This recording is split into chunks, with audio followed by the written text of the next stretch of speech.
Texas fire crews have made a dent in the monster Woolsey fire. It explodes again with a flare-up near Lake Sherwood. It quickly grew to 1,000 acres.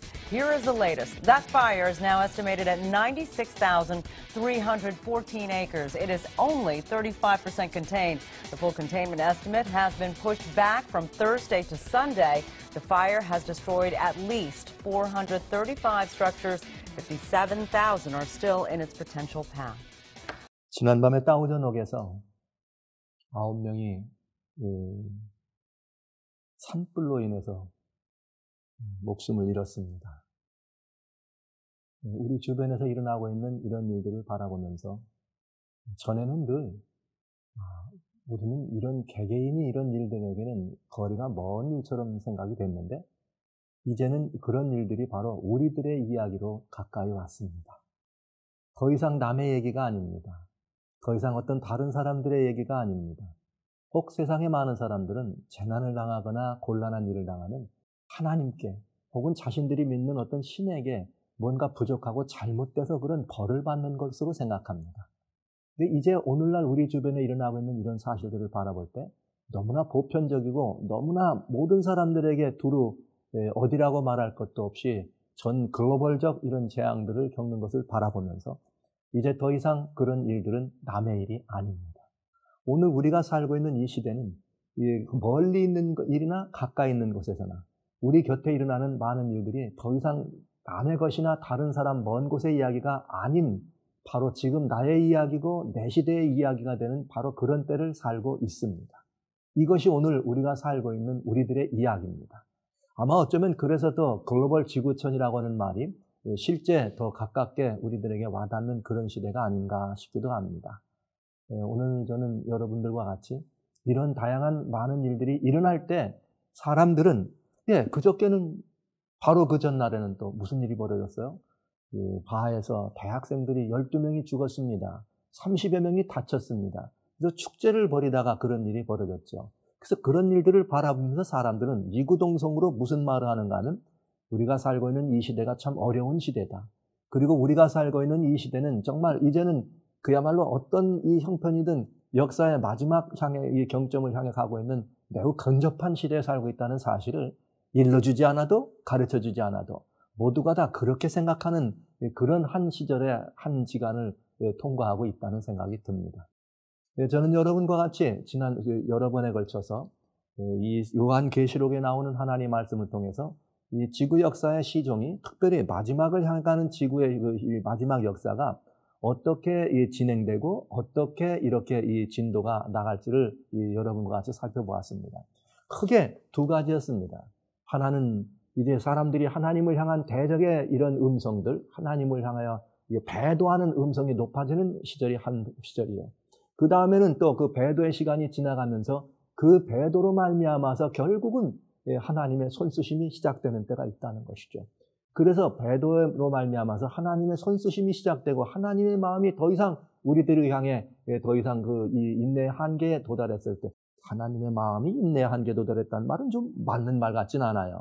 인내 무한하신 하나님께서. 그러나 인류의 이 모든 변해가는 이 배도와 범법함을 인해서 더 이상 이대로 놔두면 모든 인류가 겪어야 되는 그런 고난이 있는 것을 보시기 때문에 그것은 하나님의 인내의 한계가 아니라 하나님의 사랑의 한계가 더 이상 우리를 그런 상황 속에서 모두가 죽는 것보다는 모두가 죽는 것을 바라지 않는 하나님, 사람을 사랑하신 하나님께서 그 사랑의 안목으로 더 이상은 이 하나님의 이 시간표가 이대로 갈 수는 없다는 것을 결정하실 때 이제 우리는 이 두 가지 상황에 이제 바로 직면해 있다는 사실을 보게 됩니다. 하나는 하나님을 향한 인류의 배도가 넘쳐나는 것이요.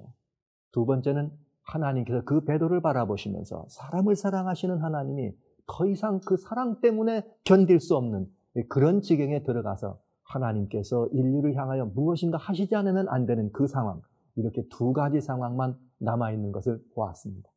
자, 이제 우리는 이런 상황을 바라보면서 성경에 있는 하나님의 가르침을 따라서 이런 시대를 살아가는 우리들에게 그 마지막 시대라고 혹은 말세라고 말하는 이런 시대에 어떻게 하는 것이 하나님의 백성, 어떻게 하는 것이 하나님의 사랑을 알고 있는 사람들이 필요한 준비일까? 이것은 아주 필요한 얘기고 중요한 얘기죠.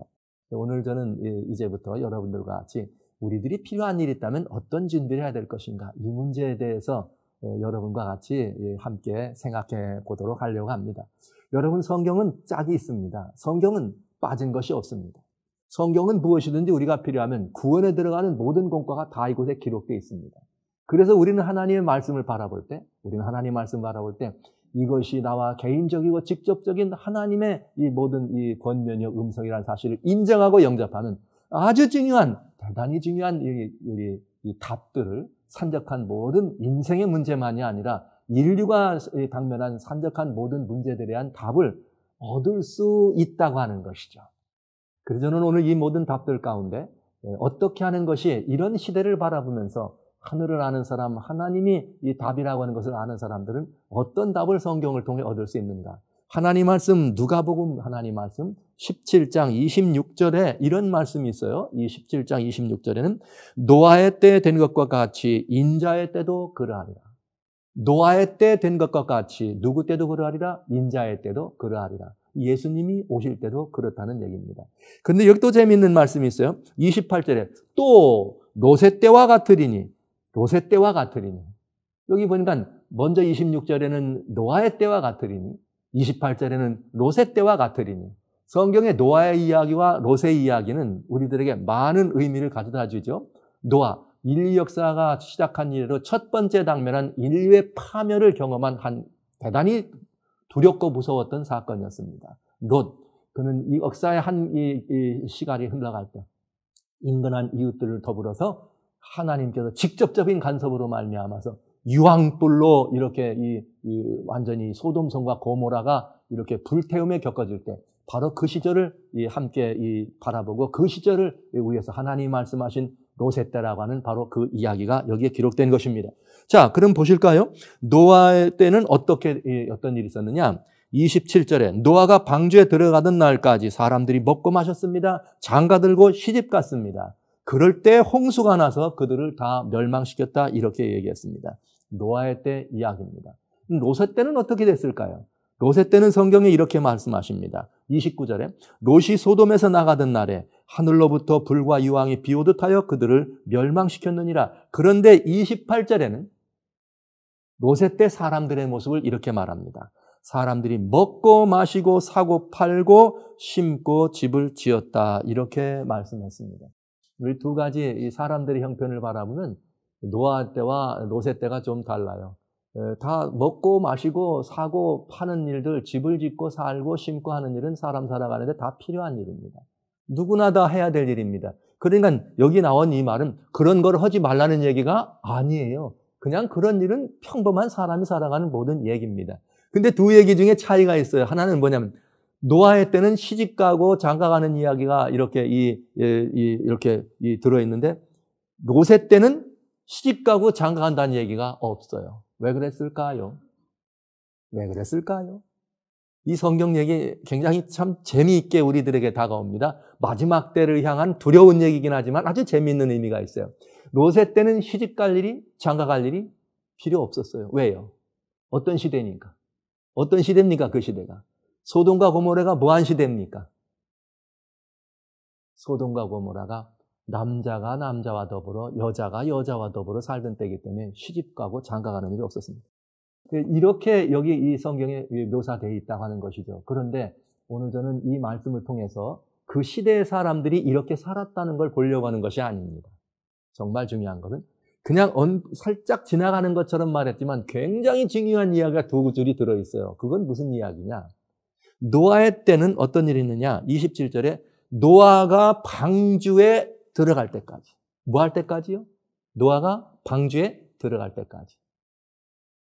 이 말은 노아가 그런 일이 있어서 이렇게 마지막 역사의 모습을 이렇게 사람들이 이렇게 보여주고 그런 상황들의 사람들이 그렇게 접해서 살고 있었지만 노아는 방주로 들어갔다 이 말은 노아는 뭘 했단 말이에요? 방주를 예배했단 말.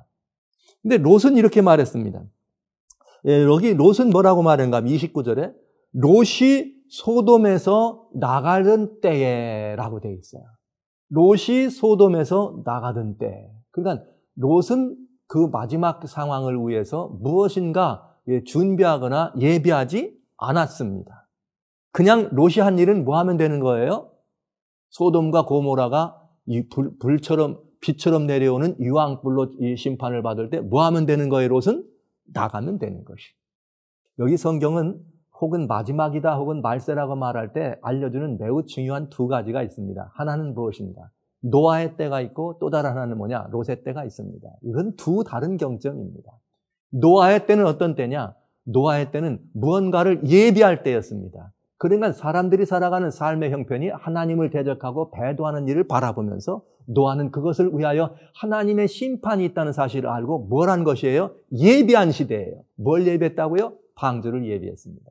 그러나 롯은 달랐습니다. 롯은 그 시절의 사람들의 모습이 하나님을 대적하고 하나님의 뜻에 배도하는 시대를 바라보고 그런 사람들이 살아가는 형편을 바라보면서 롯은 의인이라 마음이 상당히 많이 고통을 받았습니다. 그러나 고통은 받았지만 그 일을 위해서 롯이 할 일은 없었습니다. 아니죠.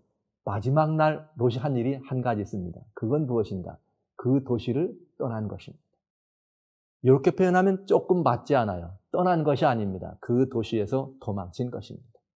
그래서 오늘 성경은 우리들에게 두 가지를 알려줘요. 노아의 때는 뭐에 관한 예비냐? 경고하라고 하는 얘기고요. 롯의 때는 뭐에 관한 얘기냐? 도망가라는 얘기였습니다.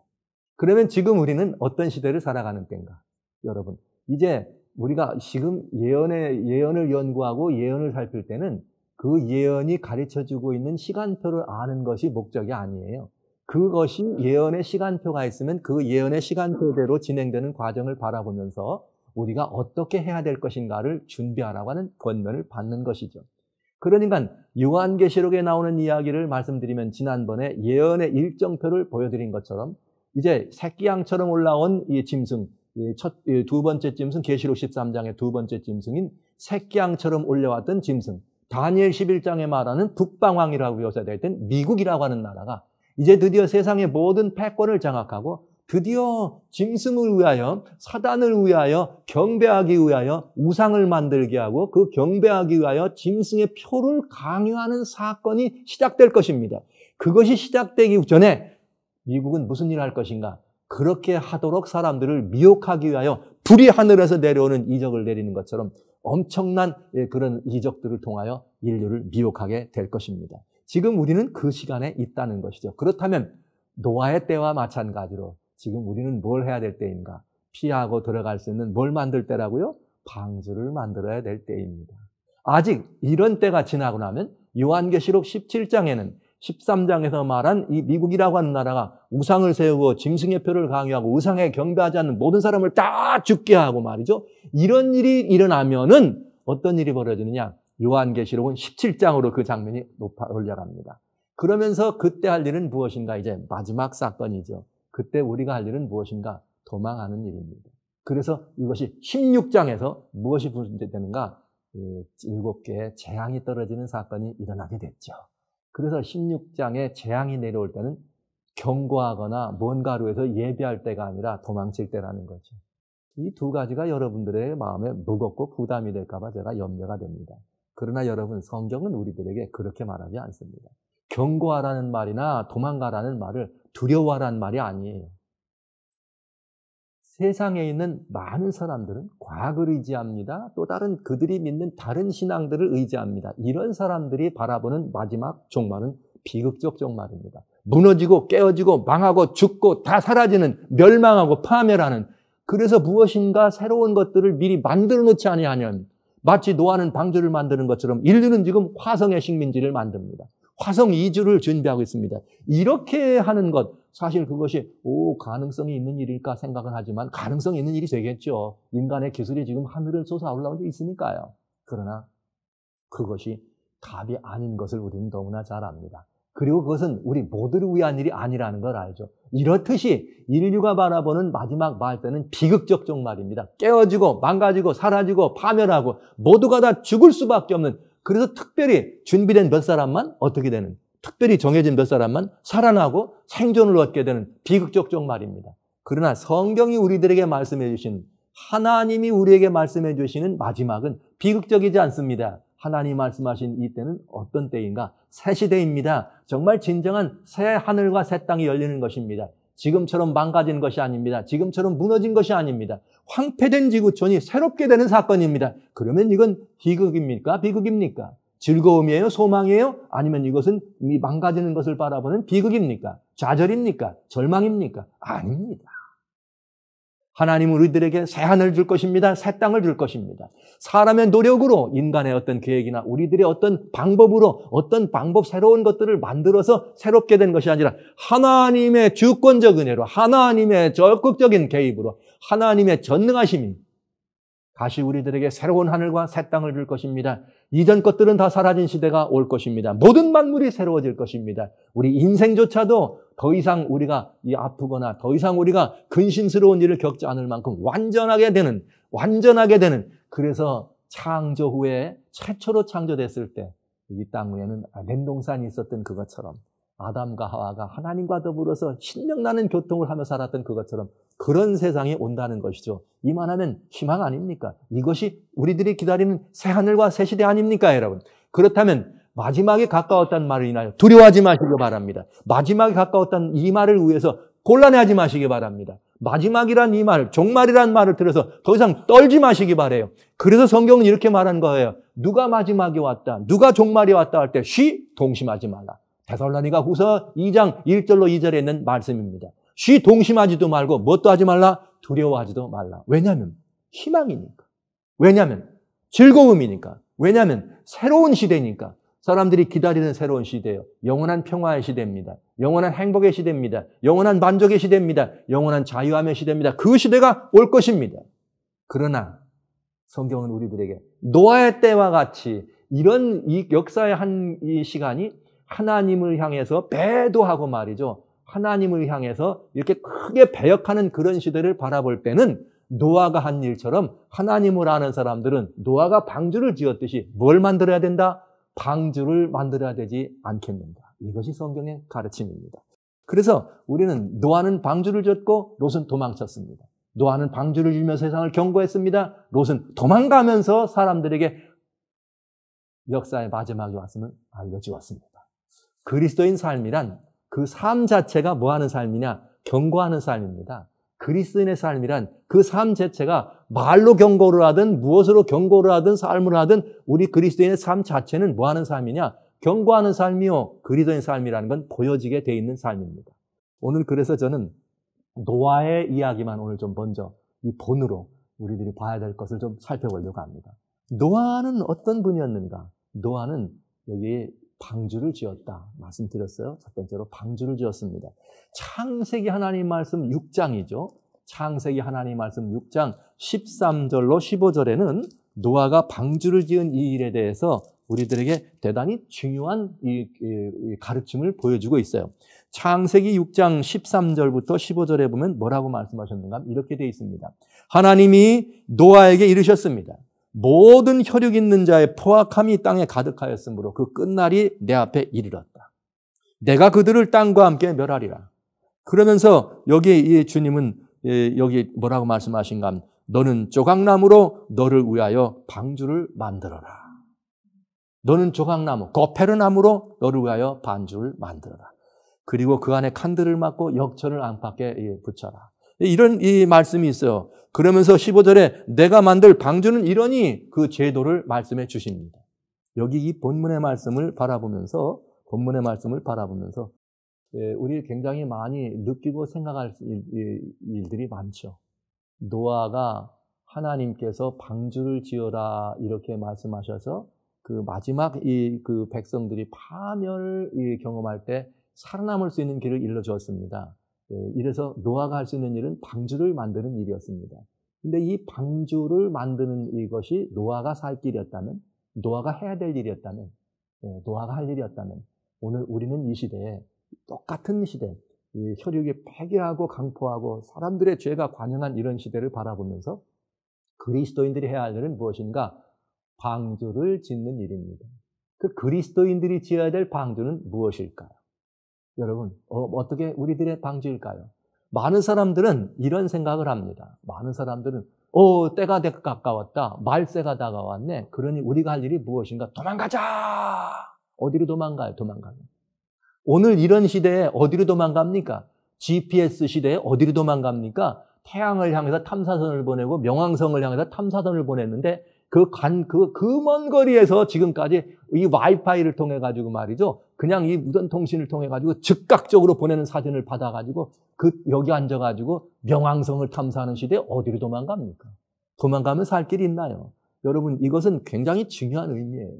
그러면 노아는 방주를 지어서 배를 만들어서 물에 둥둥 떠다니는 그 일을 막기 위해서 했습니다. 그러나 마지막 때는 물로 역사가 끝나지 않습니다. 성경대로 말하자면 불로 끝납니다. 그러니 인생이 지은 어떤 것인들 그걸 감당할 수 있나요? 배가 물로 덮친다면 배를 만들어서 어떻게 버텨보면 잠깐 버틸 수 있겠죠? 그러나 여러분, 마지막 때는 배가 아닙니다. 그럼 마지막 시대를 살아가는, 역사의 마지막 시대를 살아가는 우리들이 지어야 될 방주는 무엇인가? 성경은 우리들이 지어야 될 방주에 대해서 신령적 방주, 영적 방주를 설명해 줍니다. 이것이 에베소라고 하는 주님의 말씀 2장에 들어 있습니다. 에베소 2장 21절에 하나님 말씀을 보면은 우리들이 지어야 될 방주에 대해서 아주 자세하게 설명해 주었어요. 이 방주입니다. 2장 21절로 22절. 그의 안에서, 예수님 아니죠, 건물마다 서로 연결하여 주 안에서 성전이 되어가고 너희도 성령 안에서 하나님이 거하실 처소가 되기 위하여 그리스도 안에서 함께 지어져 가나니라. 저는 이 말씀의 의미를, 대단히 중요한 가치를 여기서 발견하고 있어요. 이것은 마지막 시대를 살아가는 사람들에게만 주어진 얘기는 아닙니다. 예수님을 믿는 사람들 모두는 예수님이 이 땅에서 가르치신 십자가 이후에 새로 생겨나는 그리스도인들, 이제 이 복음이 유대인들이 아니라 온 세계 열방에 이 담 없이 울타리 없이 펼쳐나갈 때 그때부터 지어야 될 집이었습니다. 그때부터 지어야 될 방주였습니다. 그리스도인들이 지어야 될 이 방주는, 그러나 왜 저는 이것이 마지막 때도 유효하다고 보는가? 왜냐하면 지금도 여전히 우리들에게 필요한 방주는 이것입니다. 왜 그런가? 이유는 간단합니다. 노아는 방주를 지어서 배로 들어가서 목숨을 구원했습니다. 그러나 마지막 시대는 갈 곳이 없습니다. 마지막 시대는 배로 가도 안 됩니다. 산으로 가도 안 됩니다. 어디 들로 가도 숨을 곳이 없습니다. 바위와 암굴에 가면 숨을 수 있어요? 아니에요. 마지막 시대 우리가 갈 곳은 어딘가? 하나님의 품입니다. 그러니까 마지막 시대 우리들이 지어야 될, 그리스도인이 지어야 될 방주는 관계의 방주입니다. 표현이 좀 어색하지요? 관계면 관계지, 관계의 방주가 또 뭐야? 어색하죠? 그러나 이 관계의 방주라고 하는 것은 무엇을 말하는가? 마지막 시대라고 하는데 노아의 때나 마지막 시대나 똑같은 표현이 있어요. 노아의 때도 어떻게 했다? 혈육이 어떻게 됐다고요? 하나님을 배도하고 강포하고 폐괴했다 그랬어요. 이 말은 무슨 말인가? 하나님과의 관계가 두절되고 단절되고 깨졌다. 마지막 시대는 어떤 시대냐? 요한계시록 18장 5절의 마지막 시대의 이야기를 이렇게 설명해요. 이는 저들의 죄가 하늘에 사무쳤다. 이 말은 무슨 말이에요? 죄가 사무쳤다는 말은 하나님과의 관계가 깨졌다. 하나님과의 관계가 이제는 어떻게 됐다? 허물어졌다. 하나님과의 관계가 어떻게 됐다? 망가지고 더 이상 관계가 형성되지 않고 있다는 이야기인 것입니다. 그렇기 때문에 인류의 살 길은 어딘가? 하나님과의 새로운 관계 안에 들어가는 것만이 살 길입니다. 그래서 제가 여러분들에게 짓는 마지막 때의 방주는 무슨 방주라고요? 관계의 방주라는 말을 하는 것입니다. 관계의 방주입니다. 이 관계라고 하는 말은 무슨 관계냐? 하나님과 우리 사이의 관계를 설명하는 것입니다. 살아계신 여러분, 지금 우리가 급히 해야 될 일이 있습니다. 그것은 다른 것이 아닙니다. 우리가 급히 해야 될 일은 어떤 사람들이 말하는 것처럼 가진 모든 것들을 어떻게 다 정리해서 이걸 가지고 어딘가로 슬그머니 조용히 들어가서 무언가를 마련하는 그런 일을 우리가 해야 될까? 어떻게 생각하세요? 아니, 성경은 그렇게 말하지 않아요. 하나님은 부자세요. 여러분 집 한 칸 있는 거 필요해가지고 그거 내놓으라고 하시는 분 아니에요. 무얼 드린다고 그걸 가지고. 하나님 부자세요. 하나님이 원하시는 건 여러분이 가지신 소유가 아닙니다. 하나님이 원하시는 건 여러분 자신입니다. 주님은 여러분을 원하시는데 여러분은 뭘 드려요? 주머니 뒤져서 내놓고 됐지에 이렇게 하려고 하는 거 아닙니까? 이건 하나님이 원하시는 것 아닙니다. 주님이 원하시는 건 하나님과 긴밀한 관계 안에 들어달라 이 말이에요. 하나님과 빠른 관계, 하나님과 살아있는 관계. 그래서 하나님 때문에 살아있고 하나님 때문에 살아가고 하나님 때문에 우리의 삶이 복되게 영위되는 그런 방주 안에 들어라고 하는 것입니다. 그 방주 안에만 들어간다면 노아의 방주는 아무것도 아니죠. 하나님과의 관계 방주 안에 들어간다면 노아의 방주는 정말 아무것도 아닙니다. 파도가 치고 태풍이 오고 풍랑이 불고 화재가 말이죠. 제가 모두에 말씀드렸습니다만 다우전옥에서 그 화재 속에서 말이죠. 살아남기 위해서 차를 타고 나오는 사람이 차 안에 마치 뭐가 있었느냐면 블랙박스가 있었어요. 근데 그 블랙박스에 그 녹음된 것이 나오는데 말이죠. 이야, 그는 이렇게 했습니다. 블랙박스에서 나오는데 와, 불이다, 도망치자, 살자 이렇게 했을까요? 와, 지금 어떻게 하면 살아날까? 어떻게 하면 될까? 여보, 거기로 달리면 안 돼. 이 길로 가야 돼. 지금 불이 떨어졌어. 지금 갈 길이 지금 다 막히고 있더라고요. 근데 블랙박스 안에 들어있는 그 영상의 대화는 두 줄이었습니다. 오 하나님 우리의 길을 열어주십시오. 하나님 우리를 구원해 주십시오. 지금 우리의 모든 길을 막혔습니다. 답은 하나님뿐입니다. 여러분, 이 말씀이 노아의 방주보다 더 파워풀합니다. 이 고백이 노아가 지었던 방주보다 훨씬 안전합니다. 이 고백이야말로 하나님과 우리 사이의 관계의 방주를 짓는 모습 아닙니까? 그리고 그 안으로 들어라고. 아슬아슬하게 보았어요. 살아나더라고요. 그들이 차가 나왔으니까. 살아하신 여러분, 지금 지구촌이 불타고 있습니다. 여러분, 우리의 환경이 불타고 있습니다. 이 마지막 때는 불과 연기 기둥으로 역사가 이 마지막 될 거니까요. 어디로 가실래요? 어디로 갈래요? 주님께서 우리를 너와 내가 함께 생명의 관계로, 너와 내가 함께 살아있는 생명의 유기적 공동체로 함께 예수 그리스도가 머리고 우리는 지체가 되는 이 방주 안으로 들어가야 안 되겠습니다. 성경은 이렇게 말했습니다. 여기 건물마다 서로 연결하여 주 안에서 성전이 되어가고 너희도 성령 안에서 하나님이 거하실 처소가 되기 위하여 그리스도 예수 안에서 함께 지어져 가라니라. 먼저는 하나님과의 관계의 방주를 지어야 합니다. 그리고 이 방주는 나 혼자 짓는 것이 아니네요. 여러분, 우리가 하나님과의 관계 안에 들어가는 이 방주도 혼자 짓는 방주가 아닙니다. 여기 본문의 말씀대로 우리는 함께 지어야 합니다. 더불어 지어야 합니다. 이것은 굉장히 중요한 이야기입니다. 왜 그런가? 먼저는 하나님과의 관계가 내 개인적으로 직접 연결되는 것이 첫 번째. 그 다음으로는 우리의 관계가 하나님 안에서 온전해지는 것이 주님 안에 있는 관계의 방주입니다. 성경은 이 부분에 대해서 아주 중요한 가르침을 우리에게 가르쳐 줍니다. 고린도전서 12장 13절에는 이런 말씀이 있습니다. 너희가 유대인이나 헬라인이나 종이나 자주자나 다 상관없이 우리가 다 한 성령으로 말미암아 한 성령의 침례를 받고 그 침례를 받음으로 말미암아 우리가 다 뭐가 됐느냐? 주님 안에서 한 몸이 됩니다. 그런 다음에 그리고 다 같이 한 성령을 마셨다. 이렇게 말했습니다. 여러분, 이 말씀은 우리 모두는 다 개인적으로 예수님을 영접합니다. 구원은 개인적인 것이니까요. 여러분, 저는 확인해야 되겠어요. 이 세상을 구원하신 구주를 아시죠? 그러나 세상을 구원한 그 구주가 나를 구원한 구주로 내 안에 영접되지 아니하면 그분은 세상을 구원하셨을 뿐입니다.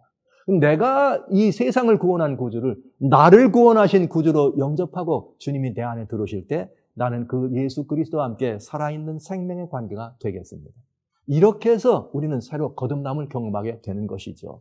이것이 우선입니다. 우리는 다 성령 안에서 한 성령으로 말미암아 새로운 이 삶을, 새로운 이 생애를 경험하게 되는 것입니다. 그런데 그렇게 된 사람들은 어떤 사람들이냐? 그 다음에 우리가 다 함께 연합해서 함께 더불어서 그 몸을 이루어서 지체가 되어서 큰 성령을 마신다. 그러니 우리 모두는 각자 하나님과 연결됐지만 각자 연결된 그것이 함께 더불어서 그 안에서 건물마다 연합하여 우리 성도님 한 분 한 분마다, 그리스도인 한 분 한 분마다 연합하여 함께 지어져가는 하나님의 거대한 성전이 이루어져가는 이것이 바로 구속의 놀라운 이치입니다. 그래서 우리는 천국을 어떻게 하는 거예요? 넓혀가는 것입니다. 천국을 확장하게 되는 것입니다. 그런데 이것이 왜 중요한 것이냐? 마지막 시대를 살아가는 우리들에게 왜 이것이 중요한 것이냐? 나 하나 하나님과 살아있는 관계만 맺으면 됐지. 그만하면 됐지. 왜 우리는 또 더불어 함께 이 관계를 맺어가야 되느냐? 그것은 중요한 일이에요. 이 관계라고 하는 것은 아무하고 맺는 관계가 아니에요. 이 관계는 아무하고 맺는 관계가 아니에요. 거듭난 관계를 말하는 거예요. 주님과 함께 더불어서 이 성령으로 말미암아 거듭난 사람들이 함께 만들어가는 거듭난 관계를 말하는 것입니다.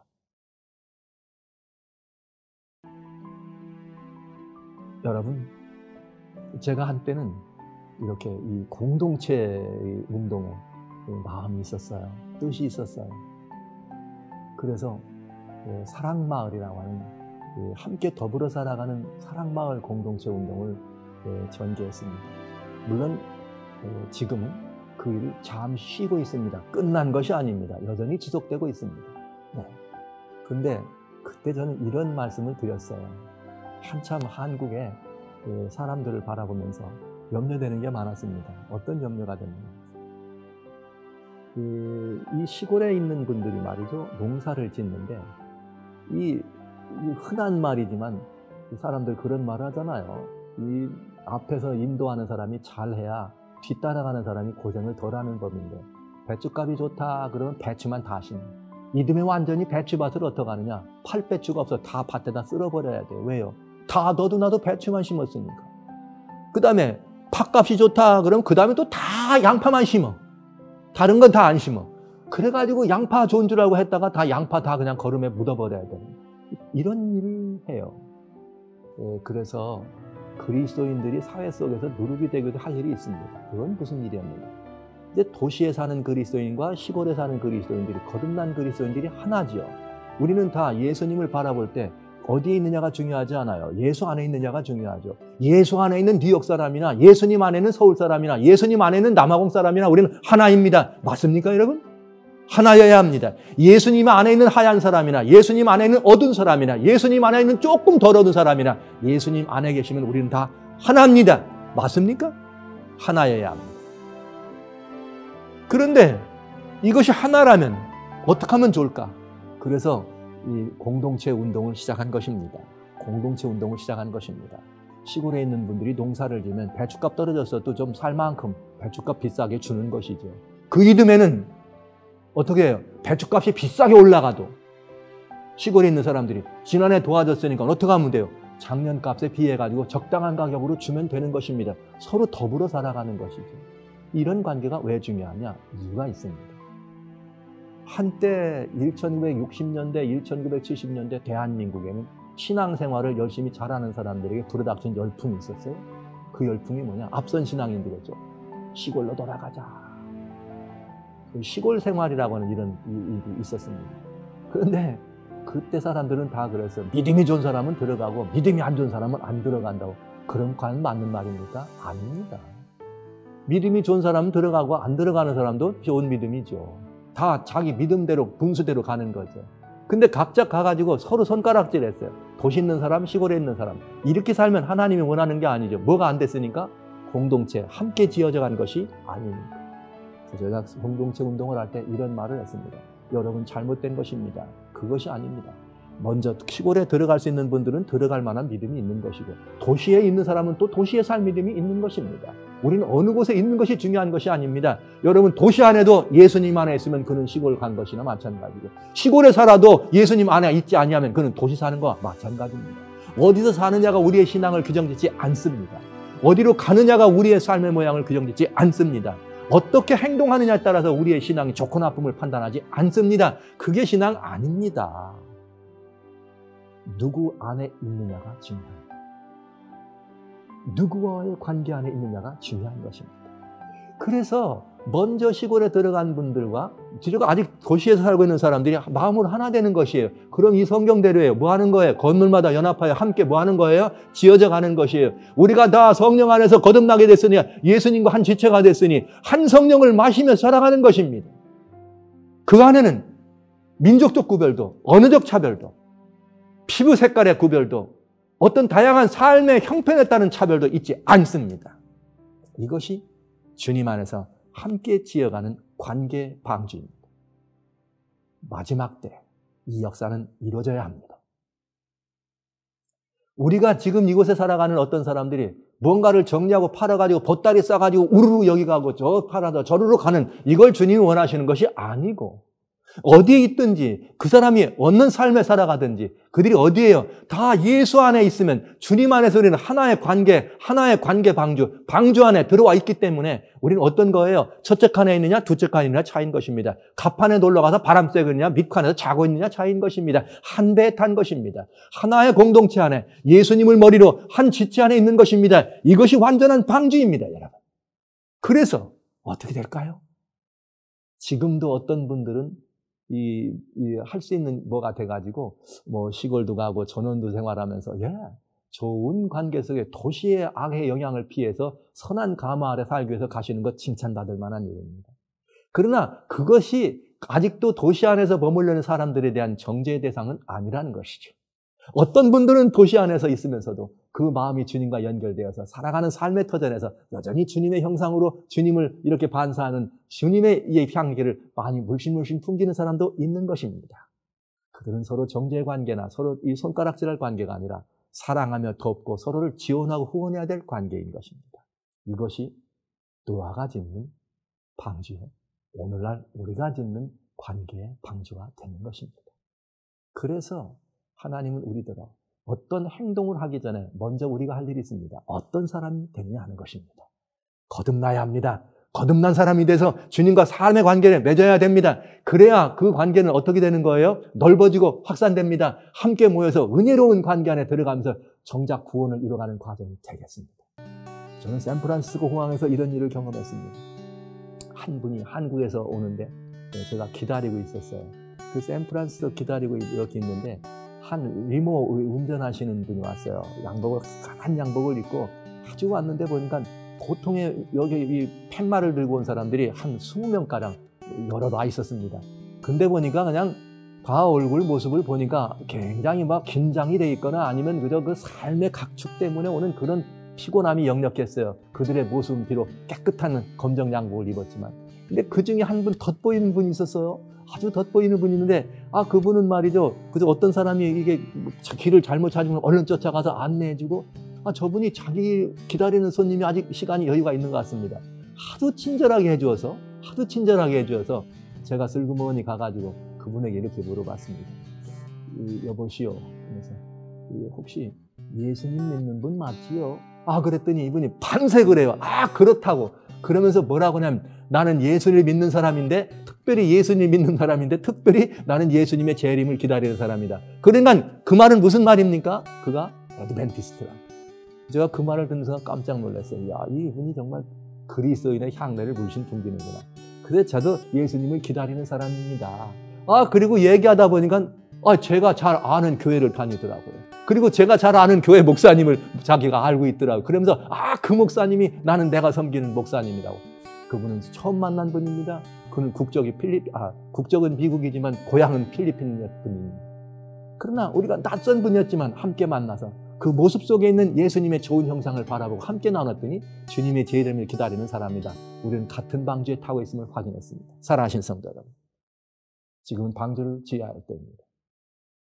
우리가 짓는 방주는 노아가 지었던 잣나무로 짓는 방주가 아닙니다. 우리는 지금 예수 그리스도와 함께 심령적 전을 아름답게 꾸미는 신령의 방주를 지어야 합니다. 주님과 함께 짓는 것입니다. 그리고 우리가 함께 더불어 지어야 합니다. 우리가 사랑하는 관계 속에서 이제 우리가 해야 될 일은 먼저 어떤 행동을 하고 어떤 조처를 취하고 무엇인가를 어떤 삶의 변화를 주기 전에 먼저 우리가 이 방주를 지어야 합니다. 그래서 이 방주가 우리를 인도하는 대로 이끌려 간다면 우리는 한 성령을 마시기 때문에 한 성령의 이끌림에 따라서 얼마든지 주님의 역사 속에서 마지막 시대에 하나님의 품 안에서 완전하고도 안전하고 확실하고도 완벽한 하나님의 보호, 하나님의 구원을 소유하게 되겠습니다. 지금은 방주를 지을 때입니다. 하나님과 우리 사이의 관계의 방주를 지을 때입니다.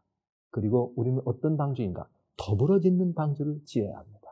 그래서 히브리서 12장 14절에는 우리가 모든 사람으로 더불어 화평과 거룩함을 좇으라. 이것이 없이는 하나님을 아무라도 볼 수 없느니라. 이렇게 표현했습니다. 그래서 하나님과의 관계를, 회복되는 관계를 칭의된 관계라면, 여러분 많은 사람들이 얘기하죠. 성화된 관계, 성화를 많이 얘기하면서 예수님 안에 거짓말입니다. 제가 단적으로 이렇게 말하겠습니다. 성화는 하나님과 우리 사이의 관계로 이루어지는 것이 아닙니다. 성화는 모든 사람과 더불어 화평과 거룩함을 쫓는 이웃 사람들과 더불어 화평한 사람이 성화된 사람이에요. 성화는 칭의의 열매입니다. 하나님께 의롭다함을 받고 하나님과 바른 관계에 있는 사람은 그 관계에서 오는 에너지 때문에, 그 관계에서 오는 하나님의 놀라운 은혜로 말미암아 이웃 사람들과의 관계도 화평한 관계를 지려야 하죠. 이것이 성화된 사람의 모습입니다. 왜냐고요? 성경은 로마서 8장 30절에 이렇게 말했습니다. 하나님께서 미리 아신 자들을 택하시고 부르셔서 그렇게 부르신 사람들을 의롭다, 택하신 자를 의롭다 하시고 의롭다 한 그들을 영화롭게 하셨습니다. 그러니까 여러분이 좋아하시는 칭의됨은 있고 성화됨은 거기 빠졌고 그 다음에 바로 영화란 말을 썼어요. 왜요? 우리가 하나님과 더불어 살아가니 영화롭지 않습니까? 여러분, 우리의 성화는 예수님을 대면에 영접하는 순간 거듭납니다. 이미 하나님의 성품의 사람이 된 것입니다. 아직 완성되지는 않았지만, 그러나 하나님과 더불어 살아가니 우리는 영화로운 삶을 살아갑니다. 우리는 그렇게 하나님과의 관계를 가지고 이웃 사람들과 좋은 화평과 거룩함을 좇으면서 함께 더불어 방주를 지어가게 되겠습니다. 사랑하는 성도 여러분, 지금은 바로 그때입니다. 주님과의 관계 안에 들어오시고 방주 안에 들어오셔서 우리가 함께 더불어서 예쁜 방주 한번 지어볼까요? 여러분, 예쁜 방주를 짓는 일에 함께 마음을 써주시고 이 예쁜 방주를 짓는 일에 우리 마음을 쓰고 몸을 써서 함께 이 삶을 같이 누리면서 믿음의 공동체, 사랑의 공동체, 주님과 함께 더불어 만들어가는 사랑마을 공동체를 이래서 우리는 한번 이뤄봐야 안 되겠습니까? 그리고 이 삶을 살아가는 그들이 노아가 방주를 지은 것처럼 사랑의 방주, 관계의 방주를 지어서 주님 안에서 복된 삶을 누리게 될 것입니다. 지금만이 아닙니다. 영원한 미래까지 마찬가지입니다. 현재 여기서만 아닙니다. 새하늘과 새 땅에서도 마찬가지입니다. 풍랑이 와도 태풍이 와도 홍수가 몰아치고 화재가 나고 쓰나미가 닥쳐오고 우박이 떨어지고 하늘에서 불비가 쏟아져도 걱정하지 마십시오. 하나님과의 관계 안에 방주 안에 들어온 우리들은 아무것도 그런 것들이 틈타지 않을 것입니다. 이 관계 안에 들어오셔서 주님과 더불어서 복되고 영원한 관계 모두 함께 참여하신 여러분과 제가 되어주시길 주의 이름으로 축원합니다.